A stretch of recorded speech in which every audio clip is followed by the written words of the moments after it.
Conclusions on misconceptions. Some of the greatest sources of misconceptions surrounding the Muslim way are the great age of the tradition. Much can happen in 4,000 years.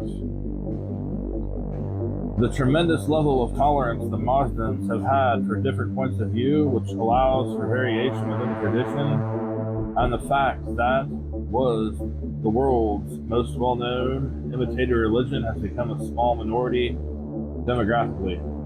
Many misconceptions also stem from the identity between the Muslim way and Persia, given the dramatic events of Persian or Iranian history of the last several decades. Many contemporary people have a difficult time separating the glories of the ancient Persian civilization from the excesses of the Islamic Republic of Iran. It must also be said that some of the greatest misconceptions surrounding Persian culture are those fostered by the mass media and the world of entertainment. Films such as 300 and its sequel portray ancient Persian culture and religion in ways that are highly inaccurate and misleading. More as an effort to entertain than propagandize, I am sure. However, the present Iranian government, ever sensitive to such things, once lodged a formal complaint about the portrayal of the Persians in this series of films. One minor and perhaps unconscious misconception that has begun to creep into the picture over the recent years in the West is that somehow Zoroastrianism or Mazdaism is connected with, related to, or in no way or other a part of Islam. Of course, for those familiar with history, this is a shocking idea. Mazdans were early victims of Islamic conquest and repression. The misconception arises because Mazdaism originates in the Iranian cultural realm, and Iran was the single most important empire to be conquered by the Muslims.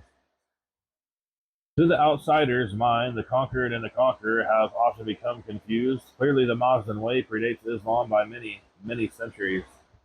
But Islam did assimilate many Muslim beliefs and practices, both before the Arabic conquest of Iran and even more afterward.